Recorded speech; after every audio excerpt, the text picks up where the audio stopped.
Hi everyone, I'm Ben. And I'm Logan, and we're the Robins. Welcome to the Resting Place Podcast.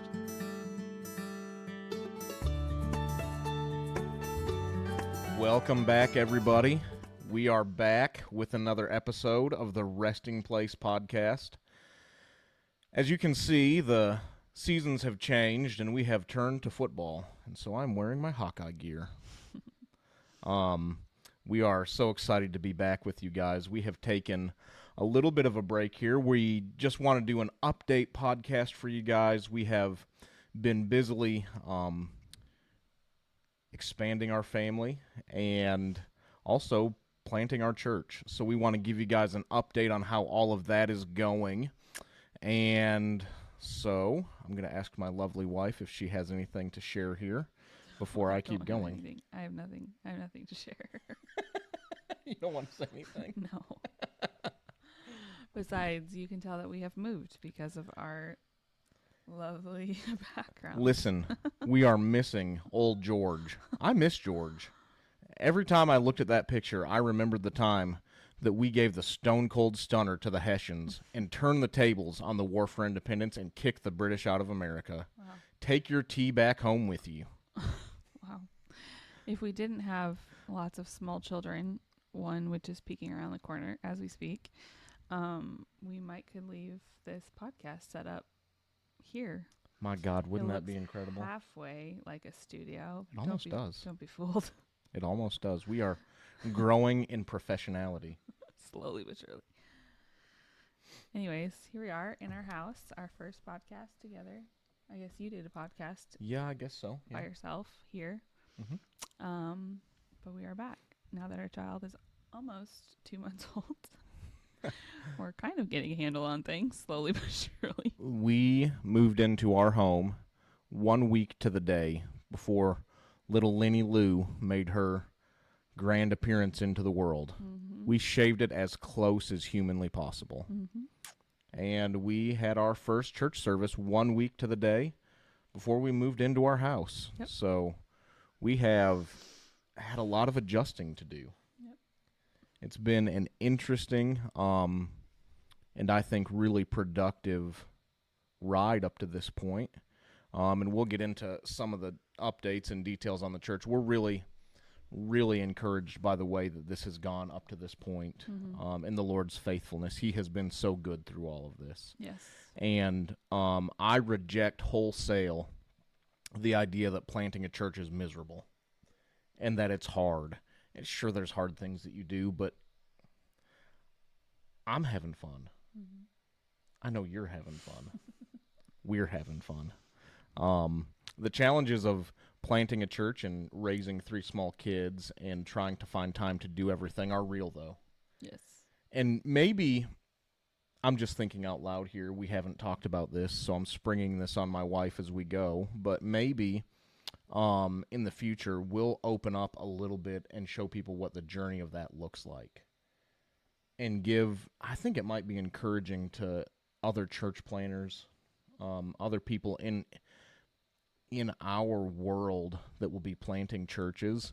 It may be helpful to give everyone a bit of a window into what does it look like to structure your world around hosting a move of the Spirit while having to pull a new church together and raise 3 small kids. While your family is your most important piece, you have all these other responsibilities that come with it, and there can be some tension there. Oh, for sure.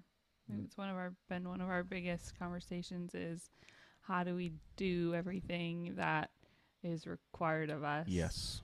In regards to church planting, building a community, just doing the things that the Lord has invited us into, and the responsibility that just comes with all of that, while also not making our children feel like they're second best to our calling. And there's definitely tension that you can feel in the midst of all of that. But we're trying our best. Generational consciousness, transgenerational consciousness has a is incredible and is extraordinarily important, but when the rubber meets the road and you have to put into practice what you believe, there's a little bit of trial and error. Mm-hmm. There's a little bit of figuring out what works and structuring your time. And then there are choices that have to be made. Mm-hmm. And I didn't even mean to get into this. Apparently, we're getting down this road a It's little just our bit. reality. But and for anybody with small children, I mean, kids in general just take up time, but small children in particular the fatigue is can real. take up all of your time and energy if you allow them to. The mental energy, the mental resources necessary to take care of 3 small children, Yes. and 2 in particular that require quite a bit of attention and energy burning, lest they break our house. Yes, it is no small feat on the daily basis. Yeah, and I think one of the, and we'll move off this subject because we really are having a great time. It's just, I think it might be important to, like I said, open that up a little bit and let people see what that's like. Social media is a liar. Instagram, if you don't already know this, let me help you. Social media is a liar. Facebook is a liar. Instagram is a liar. And what you get to see are little snapshots of lies. Or half truths, anyway. Half truth is a lie. Very rarely are things what they appear. And there is so much joy. There's so much joy in that, and there's so much joy in getting to see the Lord's faithfulness in pulling this church to, not arc, this apostolic revival culture together. And seeing how he has been faithful to us up to this point. There's been so much joy. But there's also, like we've said, there's also these daily decisions that you have to make in order to do everything that you're required to do. Mm-hmm.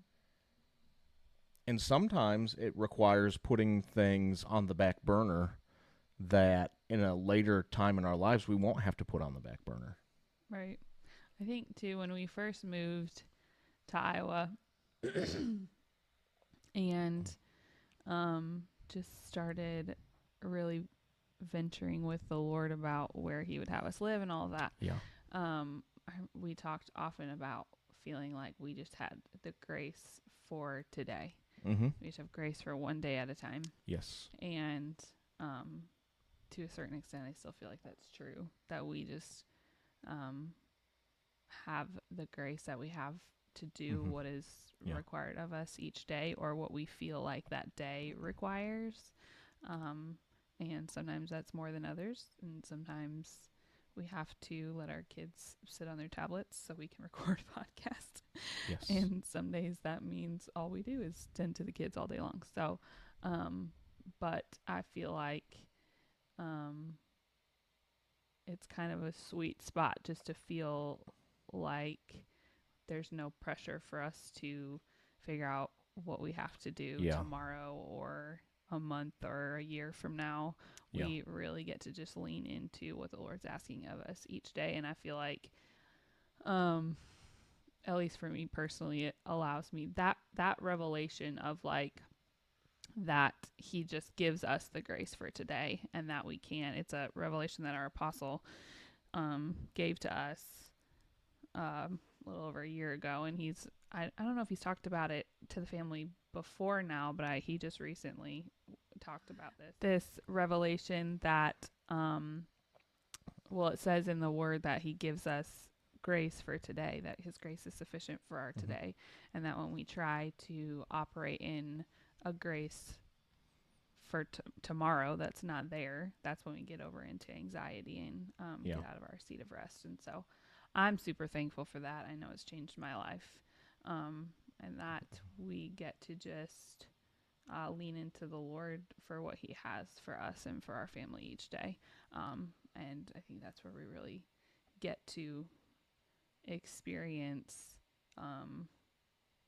just the rest and the peace and Yeah. the joy that comes with all of this, and where there's a lack of striving and Yep. of Saying lack of striving is probably a really good way to say that. I can say through this point we have been um, building the foundation of what the resting place will be without any striving. And I think best of our that's ability for sure. I think that's probably pretty rare in this world where you would build something from nothing. No people moving with us, no set core to begin with. Yeah. And to do it without striving And is pressure, I think that's the word I was yeah. looking for, is a pressure to that we've got to do X, Y, and Z every day. And, like from a lot of people's perspective that maybe aren't outside of our kingdom family, or Yeah. that don't Yeah. haven't done things like in this kind of way. It's like there's so many things that you should be that we should be doing. Yeah. But to just really feel like we get to, because of the permission from our apostle first and foremost, Yep. do things without just this feeling of pressure that there's Yeah. something that we have to do in order for this to be all that it is that the Lord Mhm. has designed for it to be. It's just not true. And so thankful that we get to do it this way. And it really, I don't think that we would want to do it any other way. I don't think I could. I don't think we could do. I don't think I would have I I don't think I'd have the do it grace for any it. other way. I wouldn't. think I I could wouldn't. for sure. No, I wouldn't have the grace to constantly be under the gun and under pressure to platform and to market and strategize and I do. can just imagine like how much it sucks the fun out of it to like Yeah. feel like there's something that you have to do. Yeah. That really, like, do you really have the grace from the Lord to do it? I guess is something I find myself asking frequently, is like, Right. what do I have grace to do today? Right. And And if I don't have the grace for something, then I don't have it. And it's okay to say that it's not there. exactly right. And there's something really special about the formation of, and I'll just call it the culture, the formation of our culture. There's something really special about the early days of something. Mm-hmm. You don't have a sound system. Alexa is our worship leader. And Alexa is our worship leader. Sometimes she is incredly difficult. Listen, sometimes that Jezebel spirit gets up on Alexa, and we have to unplug her. I made the joke on Saturday. Alexa sounds like the name of a woman I probably wouldn't want leading my church and worship. Sorry if there's an Alexa that watches this. I'm not. I doubt there I'm is, not but maybe sorry. if there is, sorry. But it's really special to me to see a group of people. We have people driving from all across the whole of the Midwest. Mm-hmm. We had someone join us this last week from West Des Moines, which is about 20 minutes or so from here, and that's been the closest by far. Not like by far the closest. The closest individuals we have, other than that, are a couple-hour drive. Mm-hmm. And I've never heard of something like that before, where the whole of the start of your church, for lack of a better word, is 2 hours plus away. Yeah. And we're really bringing in, like I said, people from around the Midwest at this point. So currently, we're doing meetings twice a month. We'll do them on Saturdays at 2:30 p.m. We settle on time, just to give people a chance to drive in and then drive home when they're done, because they're driving between 2 and 5.5 hours. So it's not a short drive. One way. It's not a short drive. Mm-hmm. And it has been incredible to see the level of the move of the Spirit already. We've had 4 meetings, and the level of the move of the Spirit is far beyond what I really expected it to be at this point. He kisses us with the move of the Spirit every time we come together, and it's a testament to hunger and a people who are hungry for the move of the Spirit. And really, I think that more than anything would be what has marked our lives individually, is a hunger for the move of the Spirit. So the Lord is gathering to us those that are hungry. And if you're watching this and have never joined us and have thought about it, the door is wide open to you. Come on. If you're hungry for I feel the Holy Ghost right there. If you're hungry for the move of the Spirit, if you're hungry for something more than you've been experiencing, come join us. Come join this family, and I promise you, you will receive what it is you're looking for. So, we've had 4 meetings up to this point. We are having a blast. Not that there aren't challenges, but we're having a blast. And we're also at the same time getting to know our community, because we not only moved halfway across the country, we spent the summer with my folks and family, and I had a bunch of friends up in that area because I grew up in northern Iowa. And then we moved 2.5 hours away from everybody we knew. Again. We do this whole moving to a new place thing.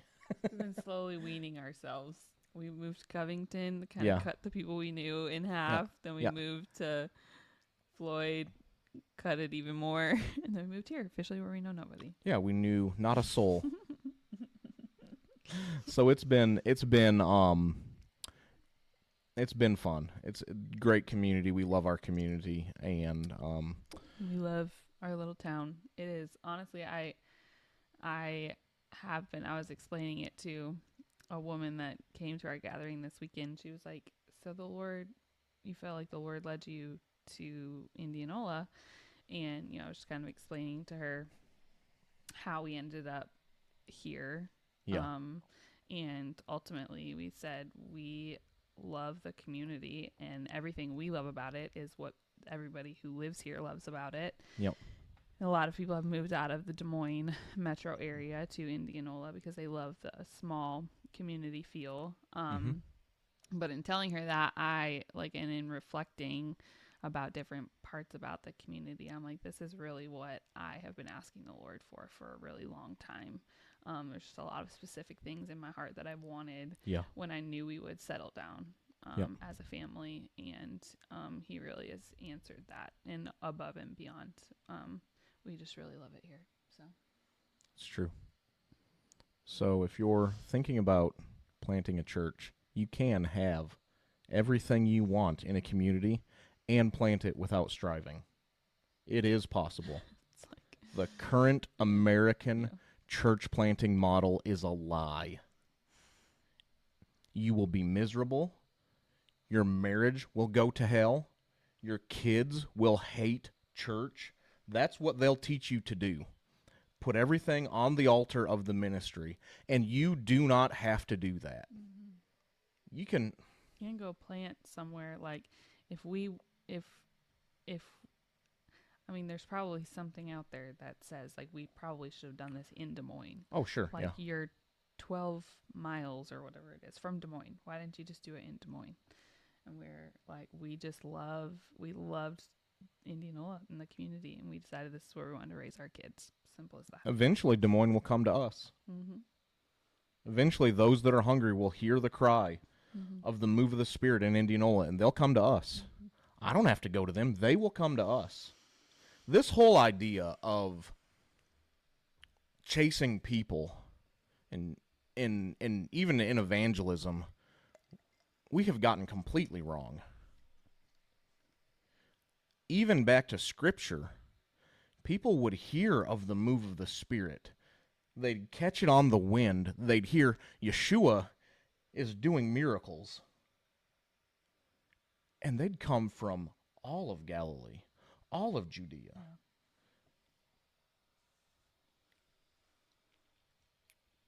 So the idea that in order to impact the greater Des Moines metro area, we need to plant our church in an affluent area of Des Moines and jump through hoops and do all the things, I reject wholesale. I'm just even thinking about like the um I don't think it was the Cane Ridge revival, but tell me, you'll know what it is when Mm-hmm. they um were like out in fields and stuff, and like people would somebody was like preaching, and then people would like echo what they were hearing because Cane there was Ridge. like, so was that Cane Ridge? That was Cane Ridge. Yeah, there'd be up to like 12 people preaching at the same time. Yeah, and I'm like, that's how that's how stuff traveled back then, was word of mouth, and Mm-hmm. it's like it was good enough for the first and second Great Awakening, right? First, second Great Awakening, Brownsville, Toronto, Word of Argentina, mouth before social media the existed. faith movement. Yeah. Um, Not that social media is bad. We'll use social media tools. I think we're doing a social media tool right now. Yeah. Um, I'm just saying, like, right, yeah, like this idea of that, like, you've got to market yourself, or how are people going to know? It's like, if this is a legitimate move of the Spirit, right. you will know. Well, and in my philosophy really is on that is do what you have grace for, and don't become someone that you're not Yeah. just to chase sheep. Yeah. Don't become someone that you're not just to build something that Yahweh called you to build. Mm-hmm. Yahweh didn't call some pretender to build this thing. Yahweh knew who he was calling when he pinpointed you and I to get together and say, hey, they're going to build a culture in Iowa and people are going to come and be impacted, and the whole of the Midwest is going to be impacted by the move of the Spirit. Yahweh knew that he was asking someone who was so backwards technologically that I might as well be 70. She knows. I might as well be 70. It's ridiculous. I barely know how to use Instagram. He's Barely. slowly figuring it out, and it's very proud of himself. The last couple of videos we put up there, all me, baby. um, but it would do me no good to come here and become someone who I'm not. I'm a dad, and I'm a husband, and I love the move of the Holy Ghost. I love the move of the Spirit. And so I'm going to be a dad, and I'm going to be a husband, and I'm going to love the move of the Spirit. And I like to have fun, so we're going to have fun. And I like coffee, so we're going to, by God, have coffee. Not yet had a gathering without coffee. And we won't, as long as I'm For a pastor. church that has coffee, you're welcome here. And our coffee's okay. We're going to find some better coffee eventually, but it's okay right now. Pretty good. It's okay. um, So we are, to kind of sum this all up, to bring it to a point, we have been under the grace of the Holy Spirit this whole journey. And there are still questions we have. There are still question marks. I have question marks every day. I have questions every day. How's this going to work out, et cetera, et cetera. And you can get into that can of worms really fast. And what Logan said earlier is very true. We have grace for a day at the time. I was really impacted by a book about George Mueller, not by George Mueller, but about George Mueller in high school. And I think the first time I read it, I may have been in middle school. We were required to read this book for our literature course, but I actually ended up reading it twice because the way we did school, I just was bored all the time, and I'd read novels and I'd read Christian books, and I read one by about John Wycliffe that I still remember that really impacted me too. That I just read because I was bored. The Lord uses boredom sometimes, but George Mueller is a great hero of mine. He ended up building a great missionary society. He fed thousands of orphans. He had homes that he housed and fed thousands of orphans, and he did all of it without ever asking for a penny.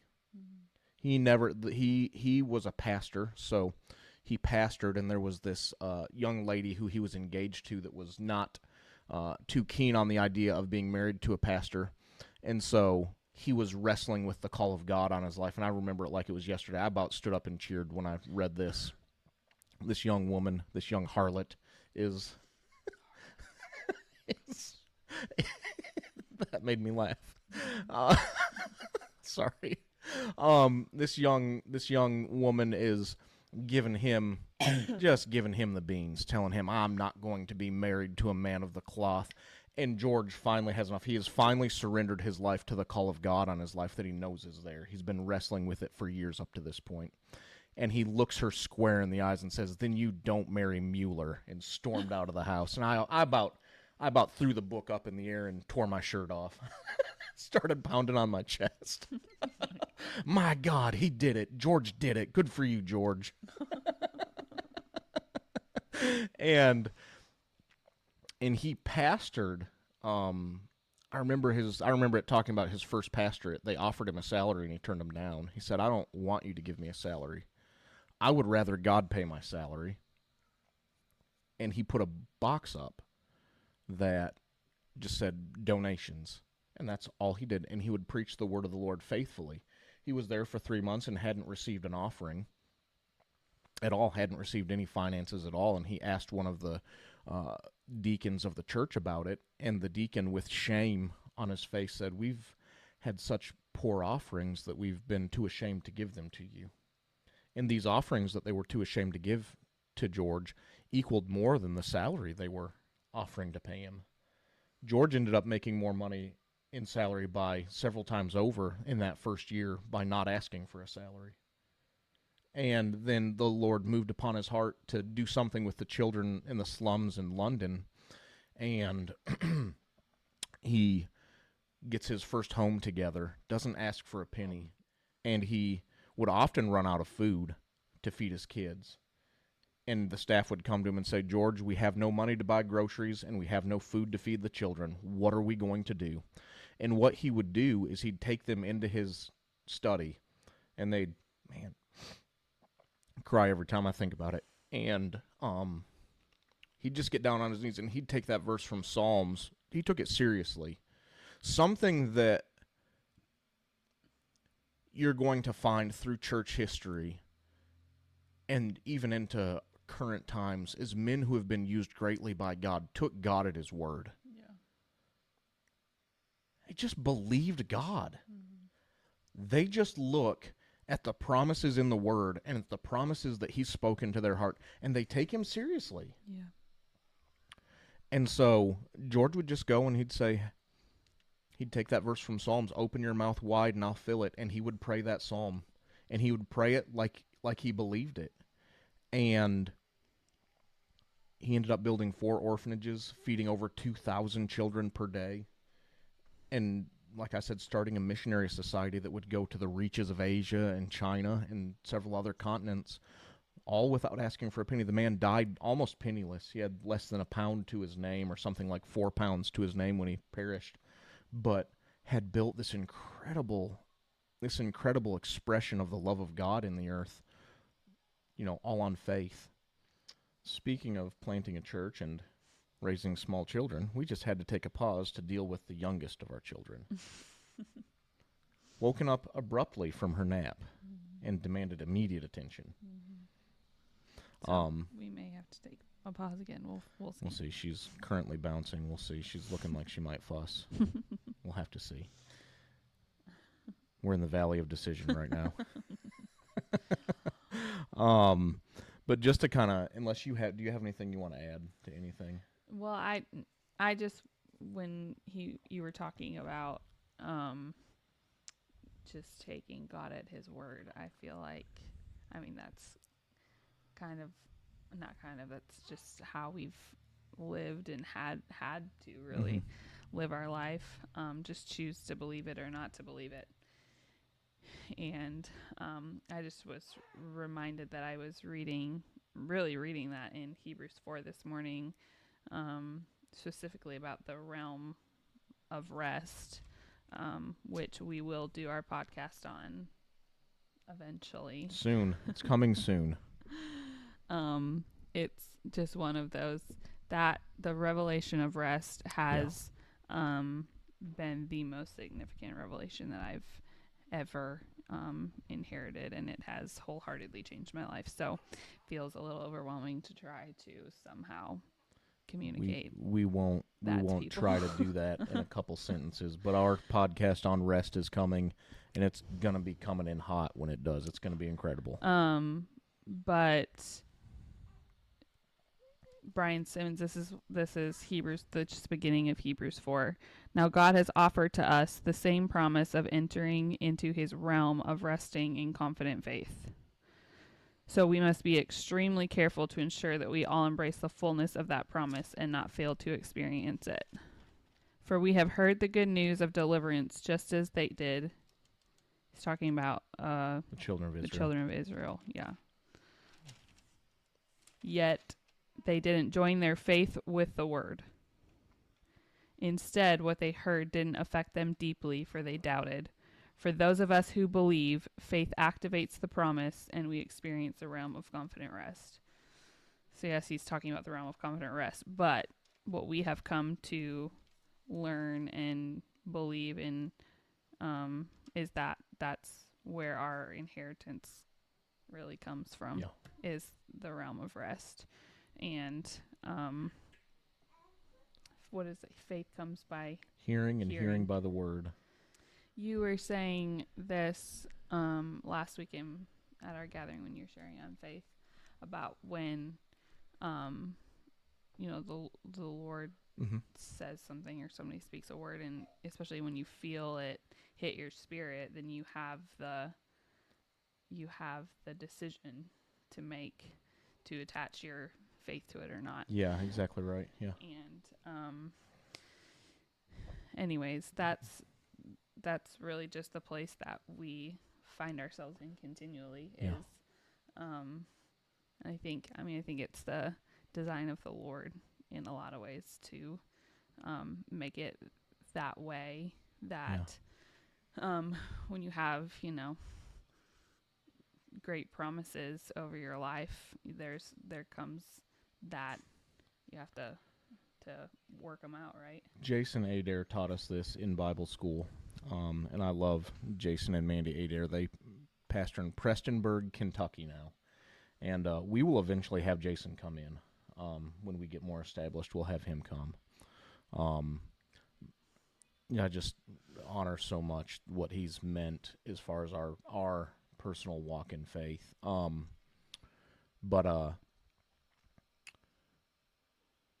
He used to teach us this. Real biblical faith will have real biblical opposition. And you will have to make real biblical decisions to attach your faith to the word of the Lord. Mm-hmm. So there's something that is precious to the Lord about his children choosing to believe despite some of the things that they see. Mm-hmm. The Lord loves when we make the choice to believe him. Mm-hmm. And I was texting back and forth with a friend today, and told him it's almost like you can feel like your heart can go one of two directions. And you're sitting there, and there can be pressure in that moment. Mm-hmm. There can be an amount of pressure that comes when you're in the middle of making these decisions to believe God or not, right? The opposition comes with a degree of pressure, and you're under the gun, so to speak, and there's something different when your spirit man rises up on the inside of you and says, I will believe God, come what may. Yeah. And I feel like that's where we're at. I kind of, even as we're talking, I'm like, I kind of feel like it's the whole premise of like the Christian walk is like you're believing in something you can't see. The right? just shall live by faith. Yeah. So it's like, of course, that's just how we're supposed to walk out. Yeah. I mean, the entirety really of our relationship with Christ is like not just unto receiving things that he's promised us, but like believing that he is, that he is good and he is a rewarder of those that diligently seek him, to quote Hebrews. Yeah. Kind of to segue, we're gonna bring this one to a close here. Our kids are stirring, and we've got all three of them kind of. One Putting is this podcast together, maybe a maybe, yeah, maybe a Pretty little bit of a interesting. challenge. Had a few breaks. Um, but we're at the we have not really felt impressed at this point to release a lot on giving. We have a giving Platform. link platform. We're getting to the time of year that folks and business owners and stuff start to think about year-end giving and all of that. And I'm not going to go real far down that road because we believe God. And we believe that God is going to be our provider and that He will take care of us. But I want to give you an opportunity to partner with what the Spirit of the Lord is doing in the Midwest. Yeah.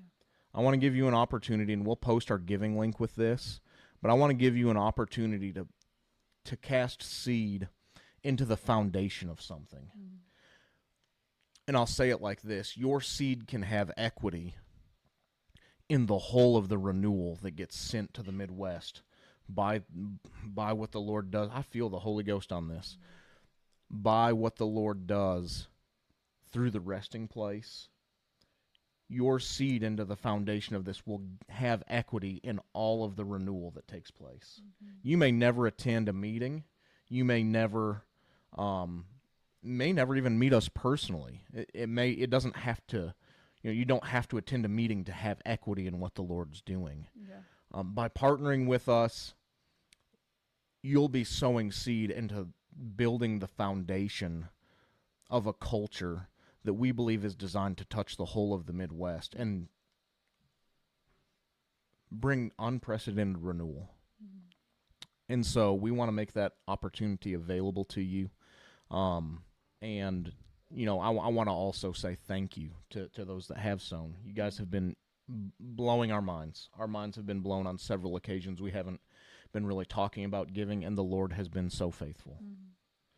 But there are things to build, and there are things to move forward with that we will need finances for. Mm-hmm.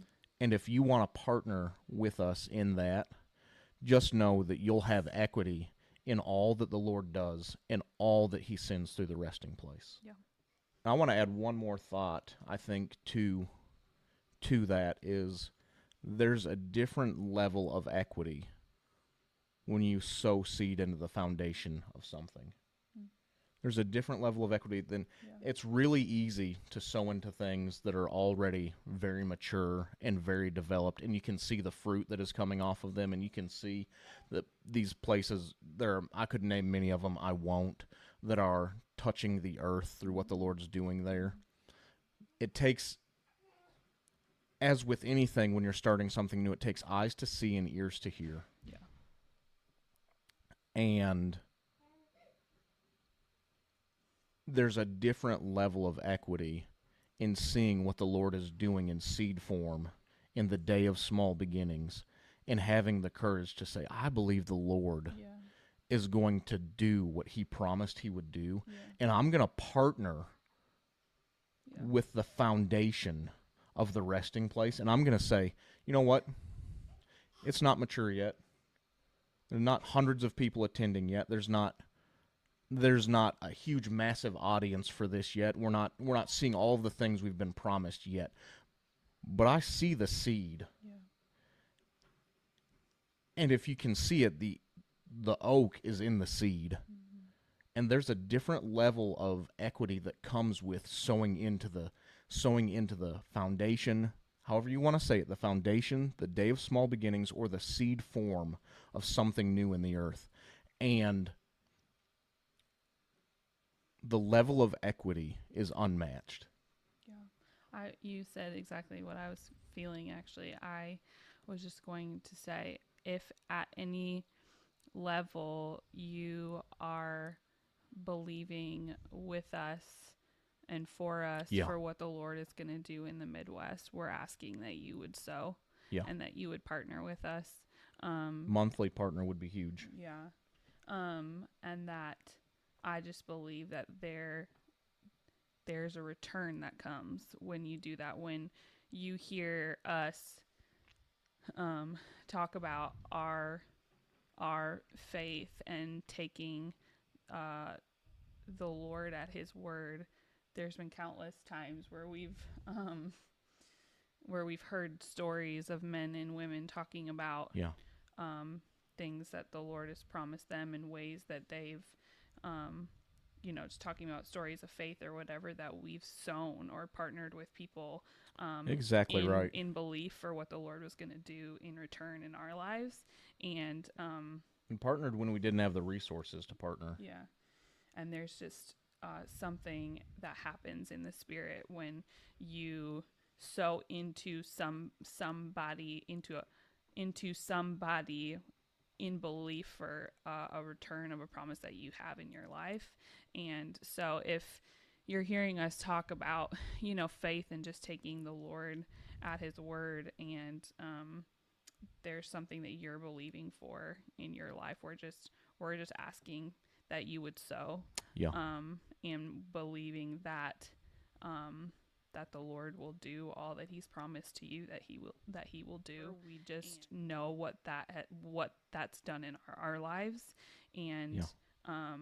I believe that when you have pieces like that, or keys, for lack of a better word, for people, that like it's just right to share it. Like we can sit here and say that like we have exercised that. I mean, like the law of sowing and reaping, right? We've exercised that, how Mm-hmm.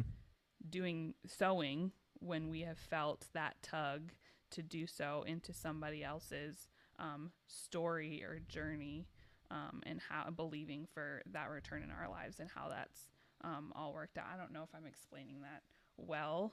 I think you're explaining that in a really relatable way. I think that's what's important there. Yeah.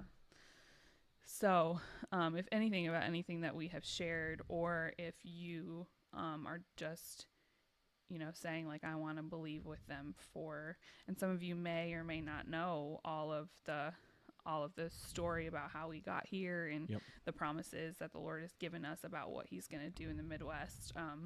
We have a lot of other podcasts if you need to kind of go and hear some more of our journey. But yeah, we just felt like it was right and it was time for us to invite you into a deeper level of connecting with what the Lord's doing here.